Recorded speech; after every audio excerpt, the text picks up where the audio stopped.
I am Harper Wilson, 32 years old, and last Christmas changed my life forever. After working harder than ever, I returned home hoping my family would finally recognize my efforts. Instead, I watched my younger sister Heather unwrap keys to a brand new Audi. While I received a small box, inside was a pink piggy bank and a single-dollar bill. My mother smiled warmly, saying, "That is our contribution to your future home, sweetie." That night, I packed my suitcase and left without saying goodbye. As I drove away, my phone buzzed with a message. Before I tell you where I went that night, let me know in the comments where you are watching from and subscribe so you do not miss what happened next in my journey to self-worth. Growing up as the firstborn daughter in the Wilson family was an exercise in invisibility. Our suburban Portland, Oregon home looked picture perfect from the outside with its neatly trimmed hedges and seasonal wreaths. My parents, Robert and Diane Wilson, now 56 and 54 respectively, always maintained appearances while hiding our family dynamic from neighbors and friends. The pattern started early. When I was 7 and Heather was just born, the attention shift was immediate and permanent. My straight A's received brief nods, while Heather got ice cream celebrations for participation awards. I remember my 10th birthday when my parents forgot to buy a cake because they were busy shopping for baby Heather's nursery furniture. When I mentioned it tearfully at dinner, my mother hastily stuck a candle in a dinner roll and called it sufficient. "Harper, you are old enough to understand that your sister needs more attention," my father would say whenever I expressed hurt feelings. "Be the responsible one. You are the big sister," and responsible I became. By 12, I was preparing simple meals when Mom was busy with Heather. By 14, I was regularly babysitting while my parents attended Heather's dance recitals or took her shopping.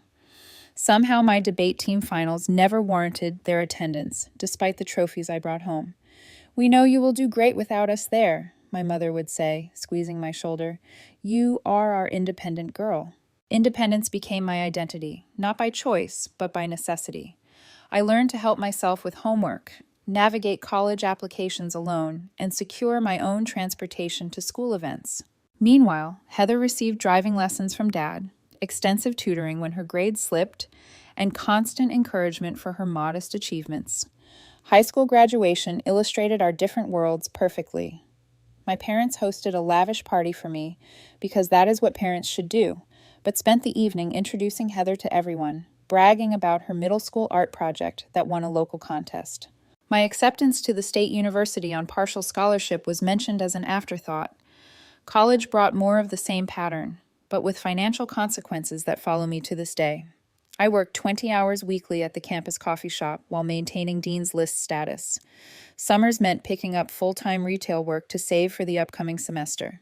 Meanwhile, my parents covered Heather's tuition completely when she enrolled 3 years later, citing that art programs are more demanding and leave no time for work. I graduated with honors in architectural design and $27,000 in student loans. At the ceremony, my parents arrived late because Heather had a minor fender bender that morning. They missed my walk across the stage, but insisted we take family photos where they positioned Heather between them. My first job paid modestly, but offered growth potential. I rented a small one-bedroom apartment, furnished it with secondhand finds, and budgeted carefully to make loan payments while building experience. Each family gathering brought questions about when I would find a real job or meet someone nice, as though my professional efforts were merely a placeholder for marriage. Heather graduated with average grades, but an impressive portfolio my parents paid a consultant to help assemble. They gifted her 3 months in Europe as a graduation present to expand her artistic horizons. When she returned, they subsidized her rent in a trendy neighborhood while she found herself professionally. Last October, after 5 years of dedication, I received a significant promotion to senior designer with a modest but meaningful salary increase. I called my parents immediately, hoping this tangible success would finally earn their approval. "That is nice, honey," my mother said distractedly. "Did I tell you Heather is dating a doctor now? Well, a medical student, but still." Despite this familiar disappointment, I maintained hope. Christmas was approaching, and I decided to purchase thoughtful gifts for everyone, stretching my budget to buy items I knew they would appreciate. Perhaps tangible expressions of love would finally bridge the gap I had felt my entire life. The silver-wrapped packages in my trunk represented more than gifts. They were a final attempt to earn the recognition I had always craved from my family. As I drove the 120 miles home for Christmas, I allowed myself to imagine this visit might be different. Maybe my promotion would finally register as significant. Maybe the expensive wallet for Dad and cashmere scarf for Mom would communicate my success and gratitude. Maybe this would be the Christmas when things finally changed. I was 32 years old and still seeking my parents' approval. That realization should have been warning enough. I arrived at the family home on December 24th, pulling into the driveway behind my father's SUV. The house looked exactly as it always had during the holidays. Multicolored lights outlining the roof, an inflatable snowman bobbing in the front yard, and a wreath with a red velvet bow centered perfectly on the door.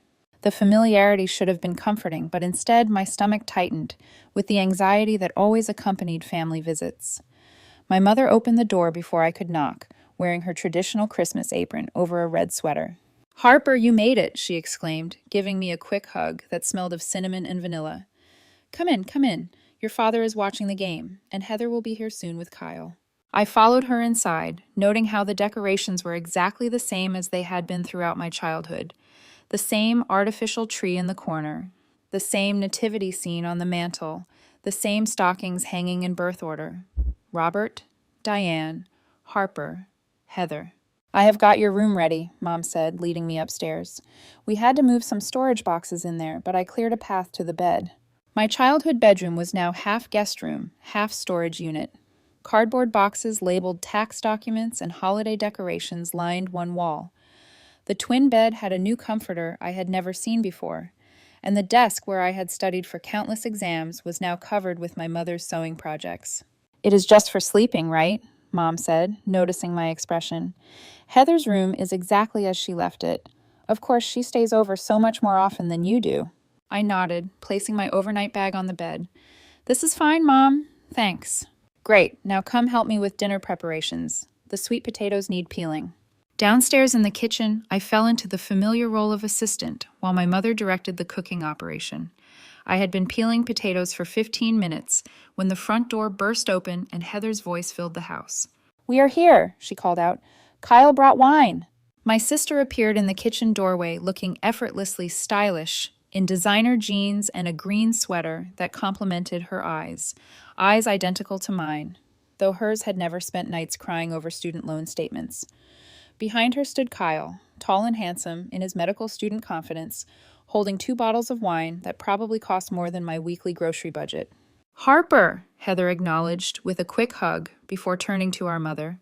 "Mom, wait until you see what Kyle got me for Christmas. I am dying to tell you, but he says I have to wait." Mom immediately abandoned the turkey she had been seasoning to give Heather her full attention. "Give me a hint at least." I continued peeling potatoes alone, listening to their excited chatter. My father entered from the living room, bypassing me completely to embrace Heather. "There's my girl," he boomed, then noticed Kyle and extended his hand. "Good to see you again, son. Come watch the game with me. The Vikings are up by 7. "Dad," I called out, "Hi." He turned, seeming to notice me for the first time. "Oh, Harper, when did you get here?" "About an hour ago." Good, good, he nodded vaguely. "How is the job?" "Great, actually. I got promoted to senior designer in October. I am managing my own projects now." "Drawing buildings pays the bills, huh?" he said with a distracted smile, already turning back toward Kyle. "Come on, son, you are missing the action." The men disappeared into the living room, while Heather poured herself and Mom glasses of wine, not offering me any. I returned to the potatoes, wondering why I had expected anything different. By 6 o'clock, Aunt Linda and Uncle Steve arrived with my cousins Jessica and Brian.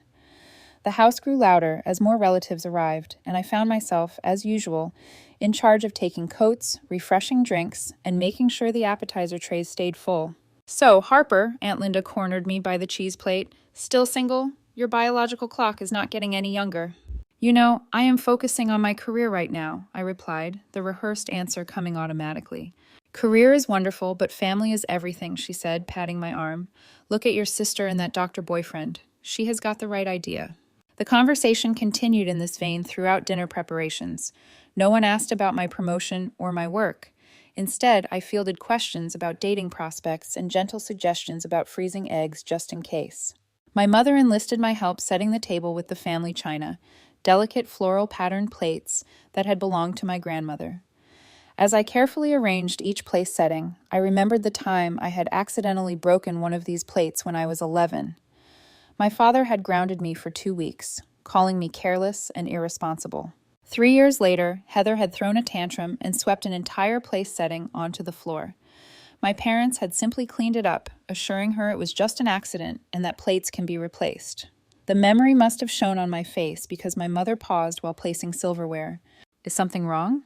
"No," I said quickly. "Just being careful with the china." "Good. These plates are irreplaceable family heirlooms." Except when Heather broke them. Apparently, Christmas Eve dinner was a production of perfectly executed traditions. The turkey was golden brown, the sides abundant, and the conversation focused primarily on Heather's artistic endeavors and Kyle's medical school experiences. When I mentioned a challenging project I had recently completed for a sustainable office building, my father changed the subject to ask Kyle about his residency plans. After dinner came the annual viewing of It's a Wonderful Life. As always, the seating arrangements left me on the floor while Heather curled comfortably on the couch between our parents. Kyle got the recliner, being the honored guest. I leaned against the coffee table, feeling the familiar ache in my lower back as the movie progressed. George Bailey's revelation about the value of his life hit differently this year. As I watched the character realize how much he mattered to others, I wondered if anyone would notice if I disappeared. Would my absence leave any hole in this family picture? As the movie ended and people began preparing for bed, I helped clean up while Heather showed Kyle the childhood photo albums that featured her prominently on every page, with me visible mainly in group shots, often partially cropped out. I went to bed that night in my storage room bedroom, surrounded by boxes of items deemed more worthy of space than my childhood memories. Tomorrow was Christmas Day. One last chance for things to be different. One last opportunity for my family to see me. Sleep came fitfully, interrupted by dreams of empty stockings and car keys just beyond my reach. Christmas morning dawned bright and cold, sunlight reflecting off fresh snow that had fallen overnight. I woke early, as I always did, and headed downstairs to start breakfast. This was an unspoken expectation. Harper handles breakfast while everyone else sleeps in. I mixed pancake batter, fried bacon, and brewed coffee, setting everything out buffet style on the kitchen counter. The smell of food gradually lured everyone downstairs. Heather appeared last, yawning dramatically, her hair somehow perfectly tousled despite just waking up. Kyle followed close behind, his arm around her waist. "Oh my God, I am starving," Heather announced, piling her plate high. "Harper, you should have woken me earlier. You know how I get when I am hungry." I did know. The entire family knew. Heather's hunger was always an emergency, requiring immediate attention, while I had learned to ignore my own needs entirely. After breakfast, we gathered in the living room around the Christmas tree. The gift exchange followed the same order it had since childhood, youngest to oldest, which meant Heather always went first. This year, with Kyle present, he took the initial turn opening gifts from various family members. He seemed genuinely appreciative of each item, including the leather card holder I had selected for him. Heather went next, tearing through packages with childlike enthusiasm, despite being 25 years old. She opened my gift, concert tickets to her favorite band, with a quick thanks before moving on to the next package. The tickets had cost nearly half my monthly discretionary budget, but her reaction was identical to when I had given her a $10 candle the previous year. My turn came after all the cousins. I opened gifts methodically, expressing gratitude for each item: a generic scarf from Aunt Linda, bath products from my cousin, and a gift card to a department store from my parents. Standard, impersonal gifts that could have been given to anyone. Nothing that indicated they knew my preferences or interests. Nothing that reflected the promotion I had been so proud to share. As the opening progressed, I noticed my father repeatedly checking his watch and exchanging glances with my mother. After the last of the regular gifts had been opened, he stood and cleared his throat. "We have got one special surprise this year," he announced, his face breaking into a wide smile. "Heather, your mother and I are so proud of your artistic accomplishments and your bright future. We wanted to do something special to show our support." He handed Heather a small box wrapped in gold paper. Inside was a car key, with the Audi logo prominently displayed. Heather screamed, jumping up and down. "No way! No way! Are you serious?" she shrieked. "Come see," my father said, leading everyone toward the front door. We all filed outside where a brand new white Audi A4 sat in the driveway adorned with an enormous red bow. Based on the model and features visible through the window, I estimated it cost at least $35,000, more than I made in an entire year. "You deserve this, sweetheart," my mother said, hugging Heather as she bounced excitedly around the vehicle. "You need reliable transportation for your new gallery internship." The internship that paid nothing but prestige. The internship our parents had secured through connections. The internship Heather had been complaining about because it required getting up too early. Kyle took photos of Heather posing with her new car while my parents beamed proudly. I stood on the porch, arms wrapped around myself against the cold, feeling invisible once again. When we returned inside, thawing our fingers by the fireplace, my mother suddenly exclaimed, "Oh, we almost forgot. Harper, we have something special for you too." For a brief, irrational moment, hope fluttered in my chest. Perhaps they had been saving my gift for last as well. Perhaps they had recognized my hard work after all. My mother handed me a small box wrapped in leftover birthday paper. It weighed almost nothing. I unwrapped it carefully, lifting the lid to reveal a small pink ceramic piggy bank. Beside it lay a single crisp $1 bill. I stared at it, waiting for the explanation, the punchline, anything that would make sense of this gift compared to a luxury vehicle. "That is our contribution to your future home," my mother said, smiling warmly, as though she had given me something precious. "You were just saying last visit how you wanted to buy a house someday. Well, every journey begins with a single step." The room felt awkwardly silent. Even Aunt Linda, who typically filled uncomfortable pauses with chatter, seemed at a loss for words. "Wow," I finally managed. "Thanks." "You are welcome, sweetie," my mother continued, oblivious to my shock. "At your age, it is important to start thinking about these things. Heather is younger, so she has more time, but you really should be establishing roots soon." Heather examined her manicure, then offered her own wisdom. "You really should move out of that tiny apartment, Harper. It is kind of sad for someone your age." My apartment. My hard-earned, independently maintained apartment that no one had ever visited because it was too far to drive. The apartment I paid for entirely on my own, while Heather had her rent subsidized by our parents. "I need some fresh air," I said, standing abruptly. No one tried to stop me as I walked out the back door into the yard. Snow crunched beneath my boots as I made my way to the old maple tree where my childhood swing still hung. I sat down, the cold chains biting through my gloves, and finally allowed the tears to fall. 32 years of trying to earn love that should have been freely given. 32 years of watching Heather receive everything I had ever wanted. 32 years of telling myself next time would be different. The piggy bank and single dollar weren't just disappointing gifts. They were a message, clear as the winter sky above me. You are on your own. You always have been. As the cold seeped through my jeans and the tears froze on my cheeks, something inside me finally broke. But in that breaking came clarity. This would never change. The dynamic was too entrenched, too comfortable for everyone involved. Everyone except me. If I wanted something different, I would have to create it myself. I remained on the swing until my fingers grew numb and my tears subsided. The decision crystallized slowly, then all at once. I could not return to that house and continue pretending. Something had to change, and since my family would not, I must. Walking back inside, I passed through the kitchen, where dirty breakfast dishes still sat in the sink. Dishes no one but me would think to wash. Upstairs, I could hear Heather chattering excitedly on the phone, presumably telling friends about her new car. From the living room came the sounds of a football game and my father's occasional commentary. No one had noticed my absence. No one had come to check if I was okay. I climbed the stairs to my storage room bedroom and closed the door quietly. Sitting on the bed, I pulled out my phone and called my best friend, Samantha. "Merry Christmas," she answered cheerfully. "How was the family circus this year?" "Sam?" My voice cracked. It happened again, worse than ever. I explained about the car versus piggy bank, my voice shaking despite my efforts to remain composed. "Are you kidding me?" Samantha's outrage was immediate and validating. "A piggy bank while your sister gets a freaking Audi? That is beyond inappropriate, Harper. That is cruel." "I know," I whispered. "I cannot do this anymore." "Then do not," she replied simply. "My guest room is yours, for as long as you need it. Seattle is only 3 hours from Portland.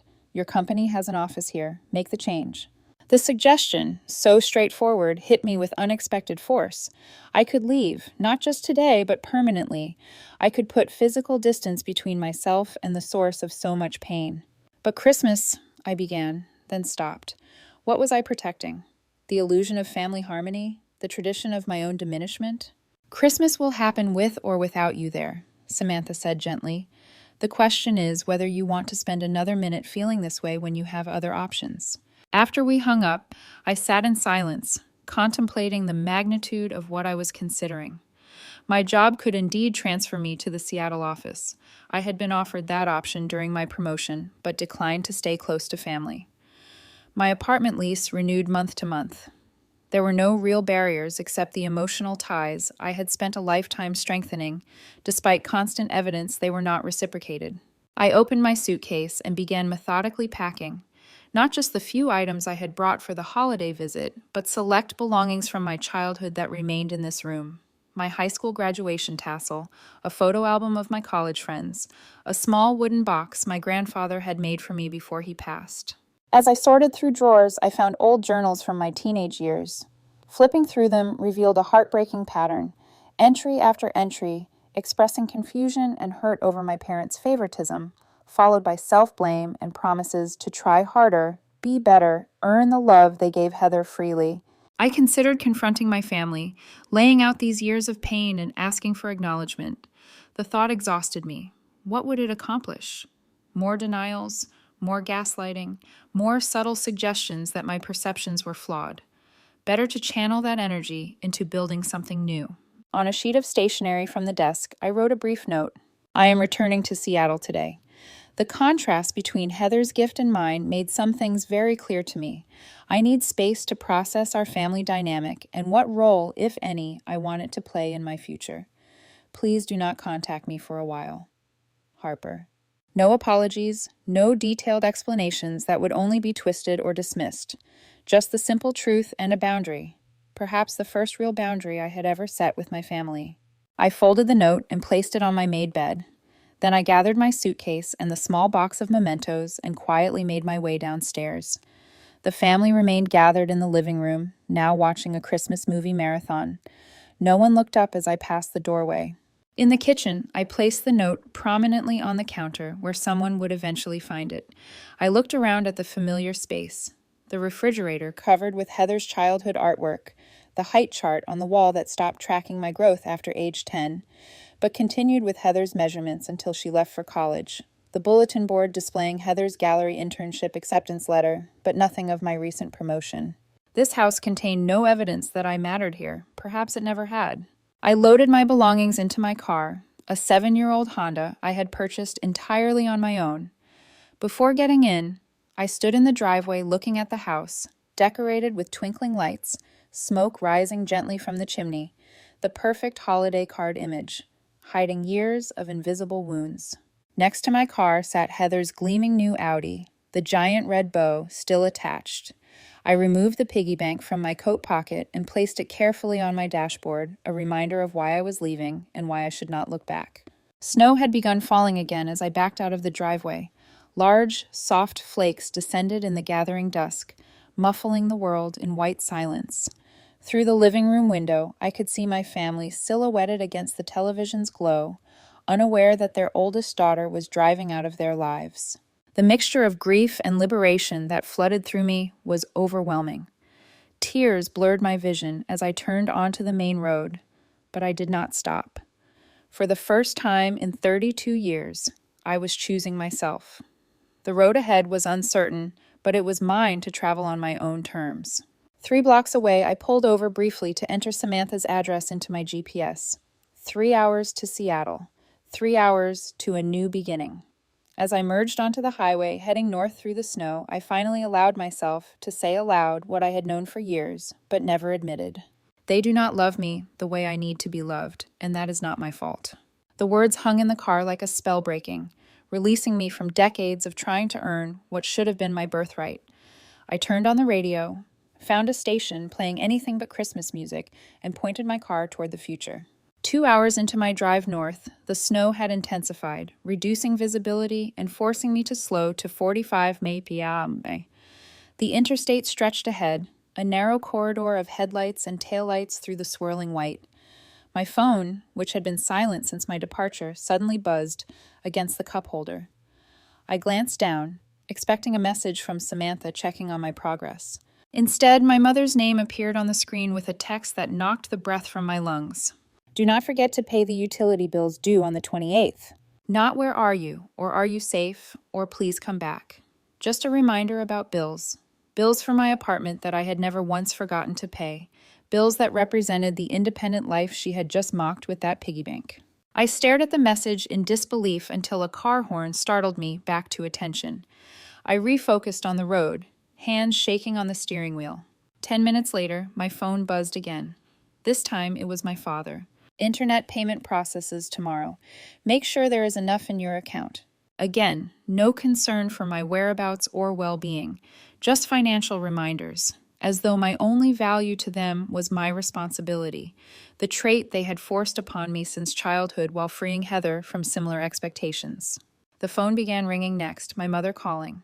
I let it go to voicemail, then listened as she left a message in a tone more annoyed than worried. Harper, where did you go? We are about to have dessert, and your aunt is asking for you. This is very inconsiderate timing.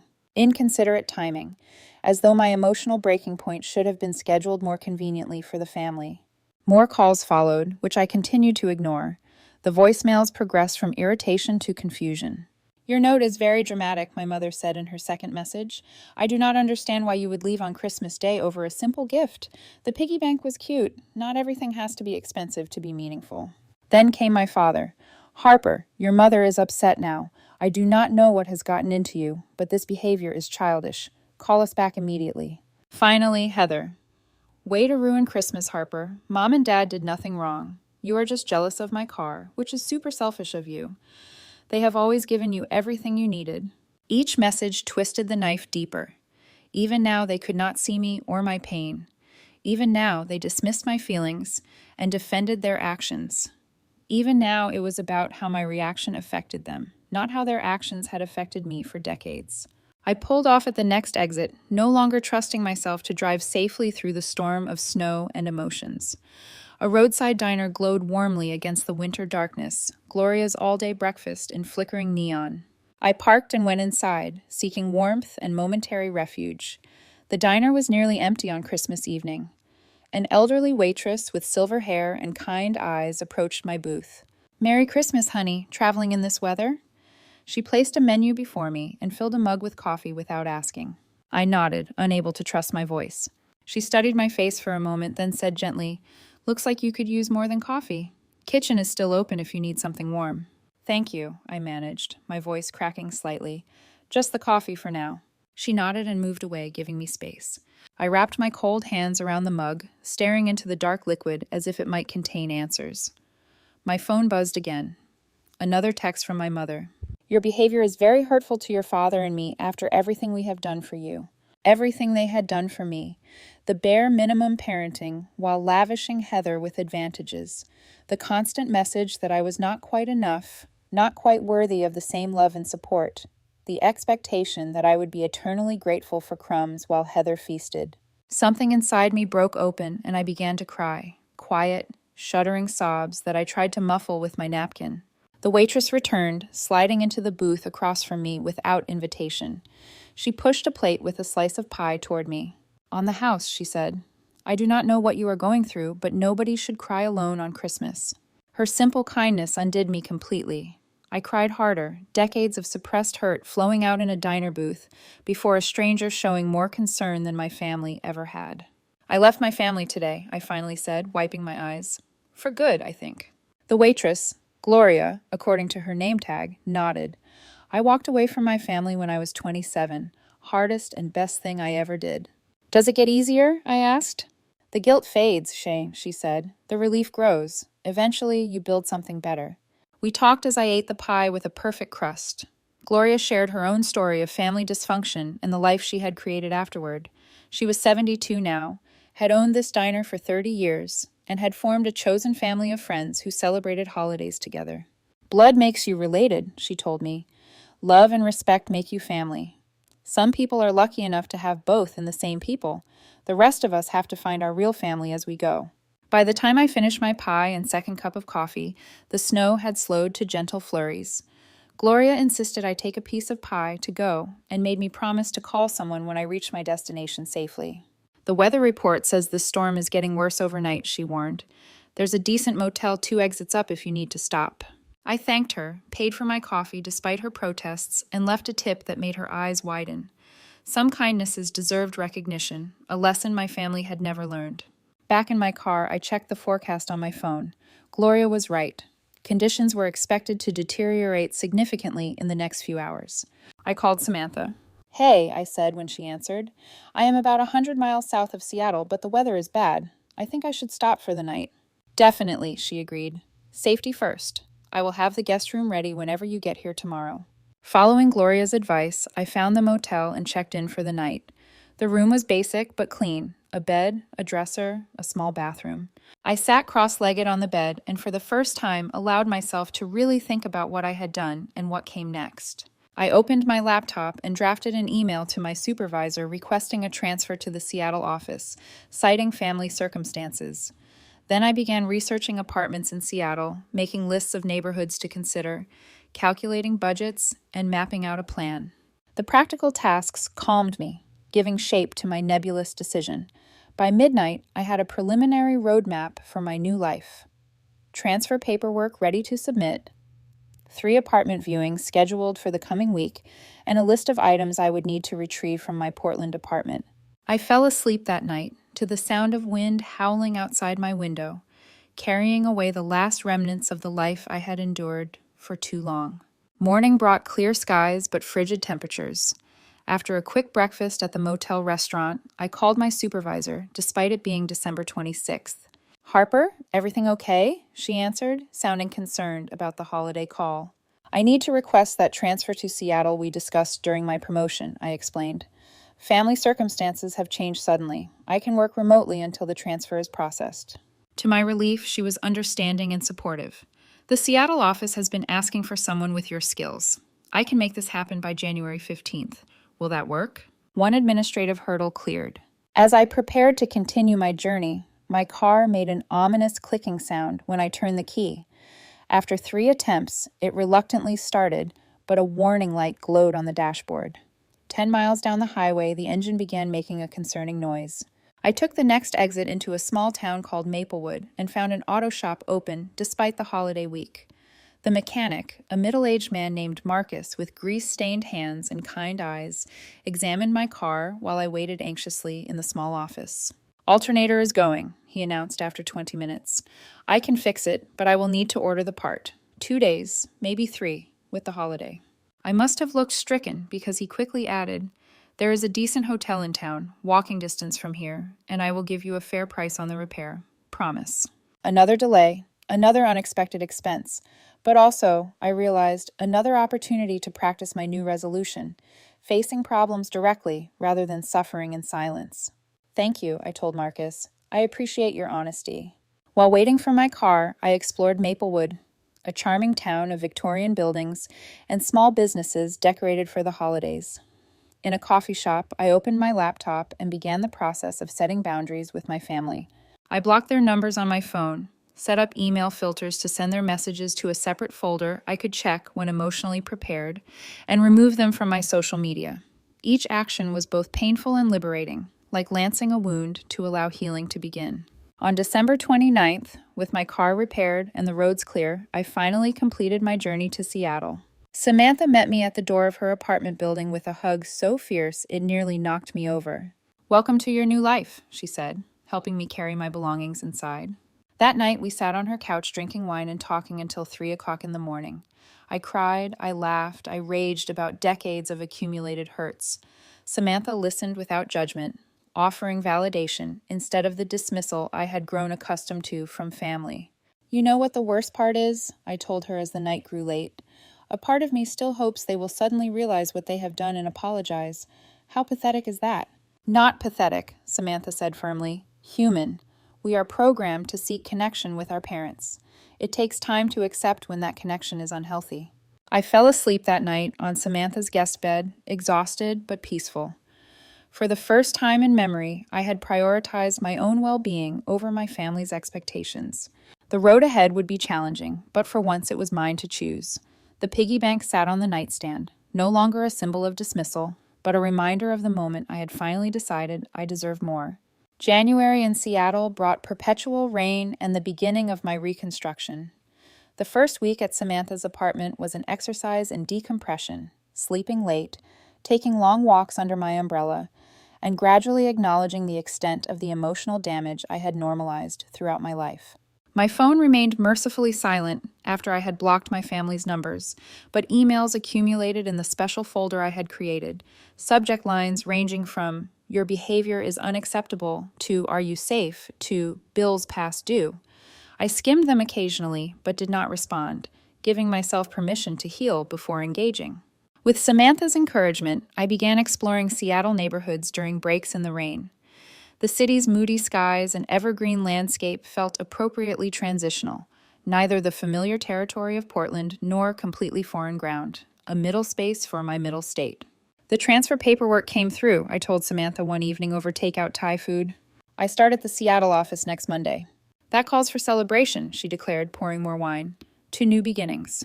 My first week at the Seattle office exceeded expectations.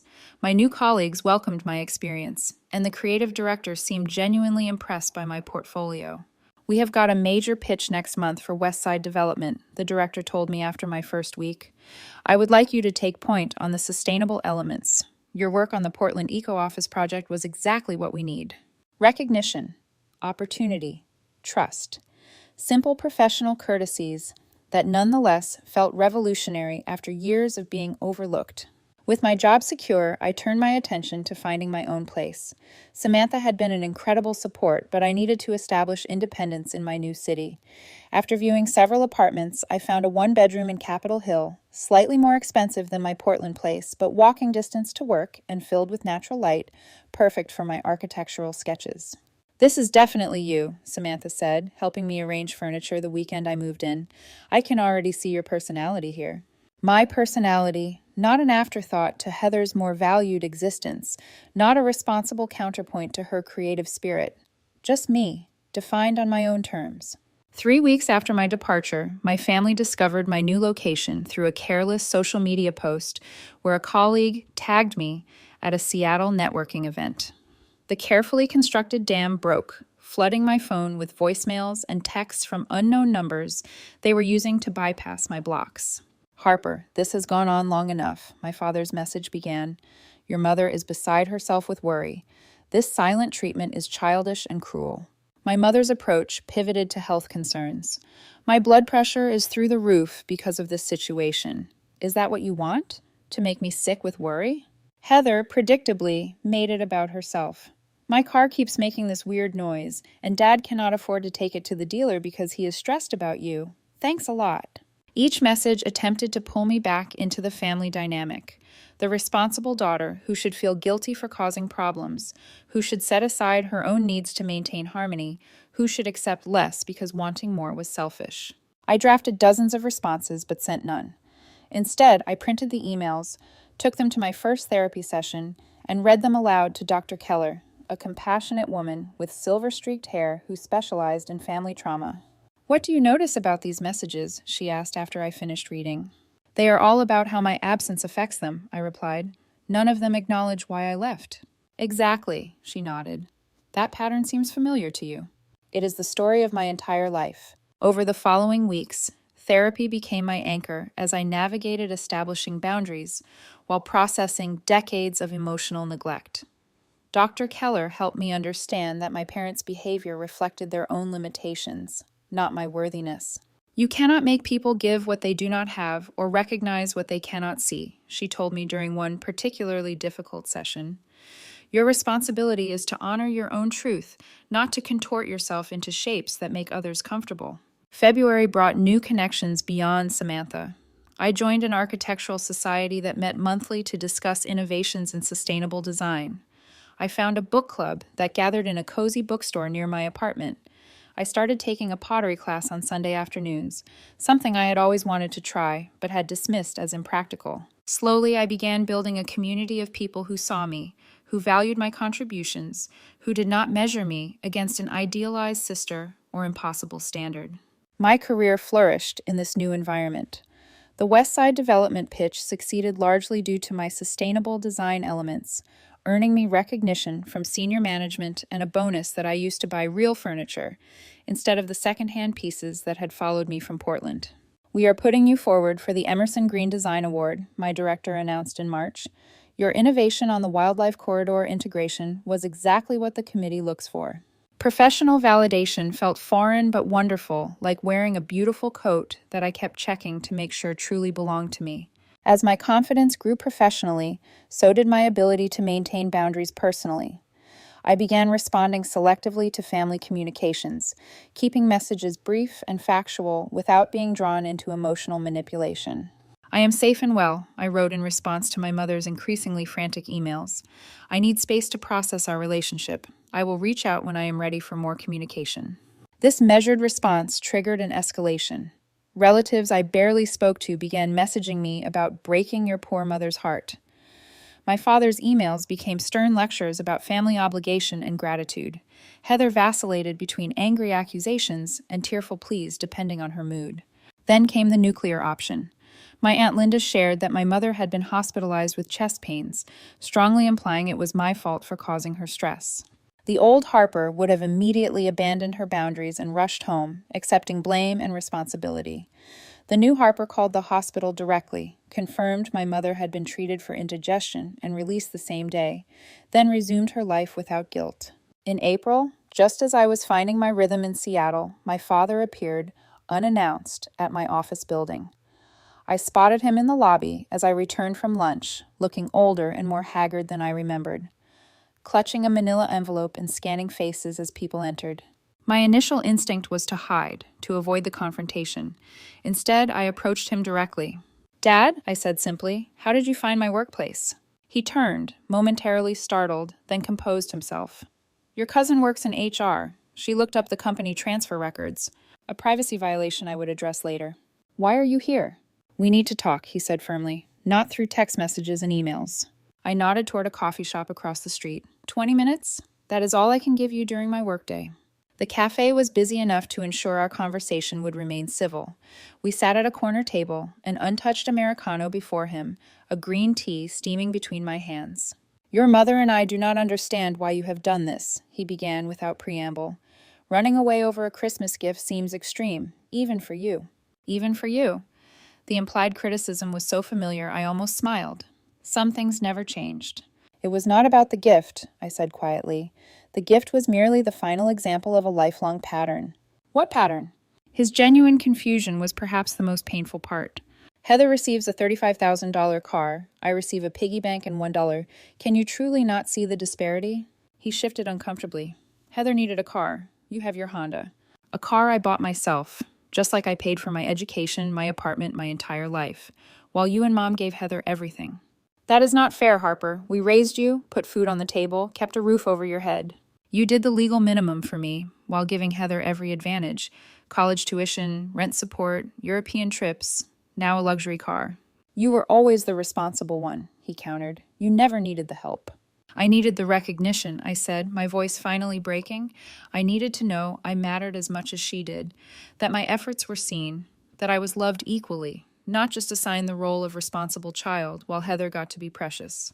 My father stared into his coffee, silent for a long moment.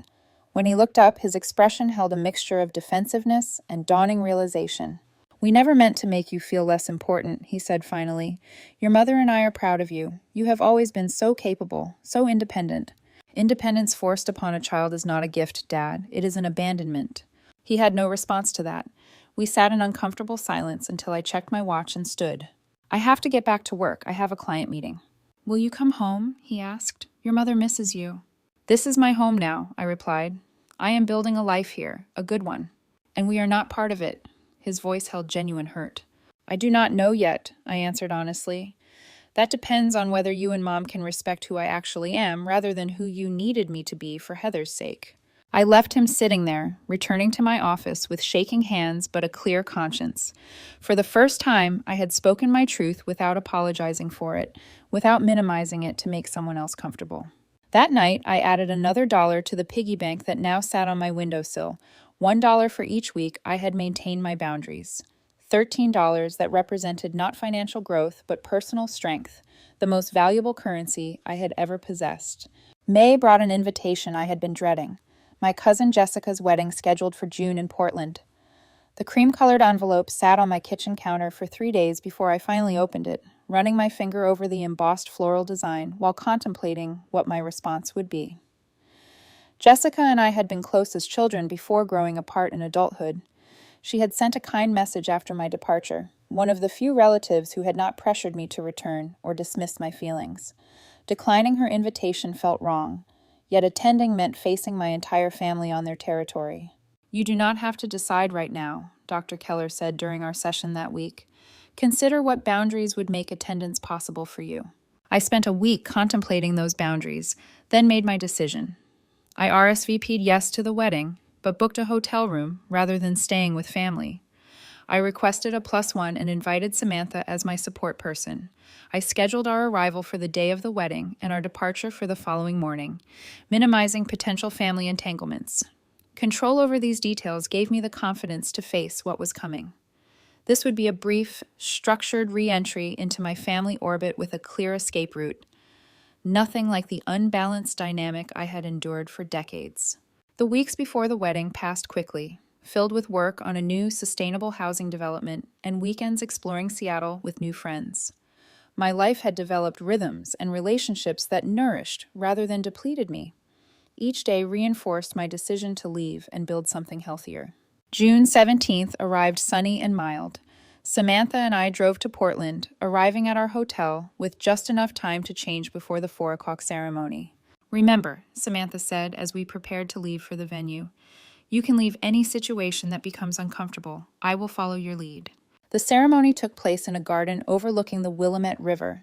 I spotted my family immediately, my parents sitting rigidly in the 3rd row, Heather beside them looking subdued in a blue dress, significantly less flashy than her usual style. I guided Samantha to seats on the opposite side, nodding politely to relatives but avoiding direct contact. Jessica made a beautiful bride, her face radiant as she exchanged vows with her partner. Watching her joy, I felt a pang of something like envy, not for the marriage itself, but for the uncomplicated happiness. She seemed entitled to feel the celebration unmarred by family dysfunction. The reception was held in a renovated warehouse with exposed beams and string lights. Samantha and I found our assigned table, thankfully populated by Jessica's college friends rather than family members. We made pleasant conversation through dinner, and I began to think I might escape the event without significant family interaction. That hope evaporated when my mother appeared beside our table during dessert, her expression a carefully composed mask of casualness. "Harper," she said, her voice slightly too loud, "could I speak with you for a moment in private?" Samantha squeezed my hand under the table. I nodded, following my mother to a quiet corner near the bar. "You look well," she began, eyes scanning my face as if searching for signs of distress that would validate her narrative of my breakdown. "Seattle must agree with you." "It does," I replied simply. "Congratulations to Jessica. The wedding is lovely." "We have missed you," she continued, ignoring my attempt at neutral conversation. "Your father has not been the same since your departure." I noticed she avoided any mention of Christmas or the catalyst for my leaving. "How have you been, Mom?" "How do you think?" A flash of the familiar guilt technique. "My daughter disappeared from my life with barely a word. Holidays have been terrible. Heather is struggling too." I took a deep breath, centering myself in the boundary work I had practiced for months. I left a note explaining I needed space. I have responded to messages confirming my safety. I have been clear about my needs. "But why?" she finally asked, frustration breaking through. "What did we do that was so terrible you had to move to another city?" The question was so genuine, her bewilderment so complete, that I momentarily doubted my own experience. Had I imagined the years of differential treatment? Had I overreacted to the piggy bank incident? No, that self-doubt was the old pattern reasserting itself. "Mom," I said carefully, "we should not have this conversation here at Jessica's wedding." "Then when? You will just disappear again tomorrow." I considered my options. Perhaps facing this directly was the only way forward. Tomorrow morning, I decided. Breakfast at my hotel, 9 a.m. You, Dad, and me. We can talk then. She nodded, relief visible in her shoulders. We will be there. I returned to Samantha, who raised an eyebrow in question. Family breakfast tomorrow, I explained. The reckoning has been scheduled. Later that evening, as the reception wound down, Heather approached me near the coat check. She looked different, thinner, less confident, her designer clothes replaced by something more modest. Hey, she said awkwardly, your hair looks nice, shorter. Thanks, I replied, unsure how to navigate this interaction. How have you been? She shrugged, looking down at her shoes, no longer expensive heels, but practical flats. The car got repossessed. Dad lost his job in February. Things are kind of a mess. The news surprised me, but also explained my father's haggard appearance. I am sorry to hear that. Yeah, well, she twisted her fingers together nervously. I got a real job finally. Receptionist at a dentist's office. Not glamorous, but it pays regularly. That is good, I said, genuinely pleased for her. Stability is underrated. She glanced up, meeting my eyes directly. I did not understand before why you left. I thought you were just jealous of the car. It was never about the car, Heather. I know that now. She hesitated, then added quietly, I never realized how much they did for me until they could not anymore, or how little they did for you. I am sorry I was part of that. Her acknowledgement, however belated, loosened something tight in my chest. Thank you for saying that. We parted with an awkward half-hug, not quite reconciled, but perhaps on the path toward understanding. Back at the hotel, I prepared mentally for the morning's confrontation, listing key points I wanted to express without being derailed by emotion or manipulation. You have done the work, Samantha reminded me, before retreating to her adjoining room. You are not the same person who left at Christmas. My parents arrived precisely at 9:00, dressed formally as if for church rather than a difficult conversation. We sat at a corner table in the hotel restaurant, the remains of my continental breakfast pushed aside to make room for the emotional feast about to be served. Thank you for coming, I began, taking control of the narrative immediately. I think it is important we discuss what happened at Christmas and the years leading up to it. My father cleared his throat. Harper, first I want to say that I lost my position at the firm. The economic downturn hit us hard. Your mother has taken a part-time job to help with expenses. I am truly sorry about your job, Dad, I said sincerely. That must be difficult. We had to sell the Audi, my mother added. Heather was very upset, but we had no choice. I nodded, waiting for them to connect these developments to our larger conversation. When they did not, I realized I would need to guide them. I left at Christmas because the disparity between Heather's gift and mine symbolized a lifetime of unequal treatment, I stated plainly. The car versus piggy bank was simply the final evidence that I would never be valued equally in our family. That is ridiculous, my father began, but my mother placed a restraining hand on his arm.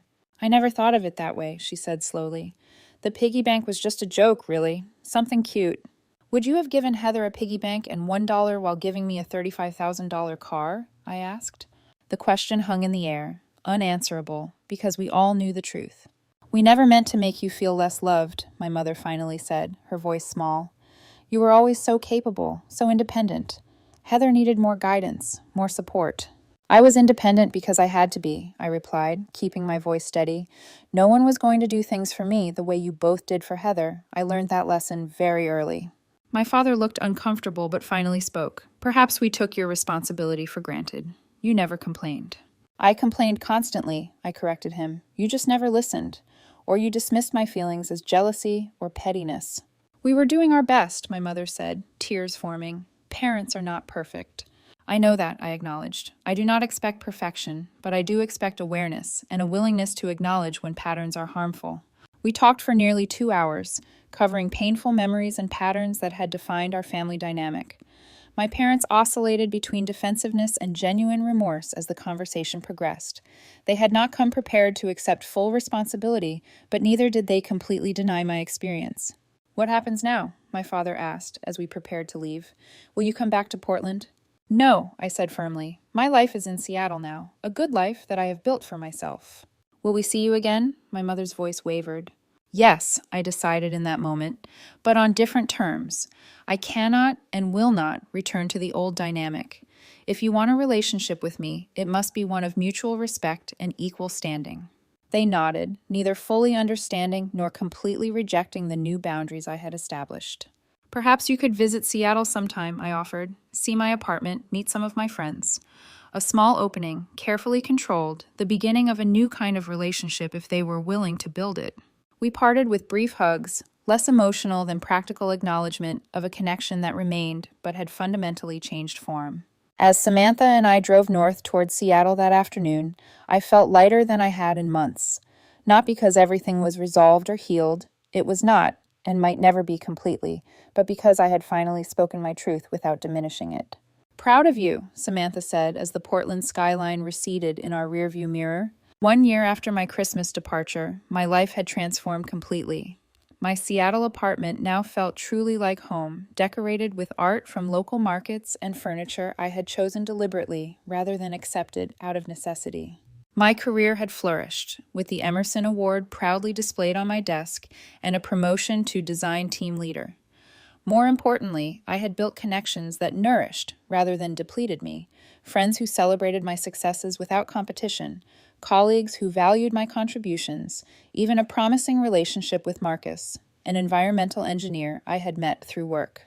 That Christmas, I hosted dinner in my apartment for a chosen family, Samantha and her boyfriend, 2 colleagues from the architecture firm, my neighbor who taught pottery, and Gloria from the diner, who had become an unexpected pen pal and mentor.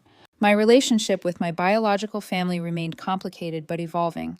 My parents had visited once, awkwardly navigating the new boundaries but making genuine efforts. Heather and I exchanged occasional texts, building a tentative relationship independent of our parents' influence. On my mantle, the pink piggy bank sat prominently displayed, now filled with dollar bills, not as a saving strategy, but as a symbol.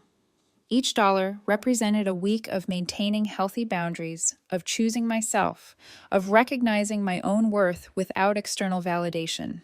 That night, after my guests had gone and I sat alone watching the Seattle skyline twinkle through light rain, I added the 52nd dollar to the bank. 1 full year of self-respect. The piggy bank that was intended as a dismissal had become my most meaningful possession, a reminder that sometimes you must leave what is familiar to find what is healthy. That painful endings can lead to better beginnings, and that your intrinsic value is inherent, not determined by others' ability to recognize it.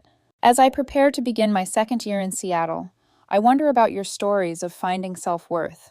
Have you ever had to leave something behind to discover your true value? What symbols remind you of your strength and resilience? Share your experiences in the comments below. And if this story resonated with you, please like, subscribe, and share it with someone who might need to hear that their worth is not determined by others. Thank you for being part of my journey. And remember, sometimes the greatest gift you can give yourself is the courage to begin again.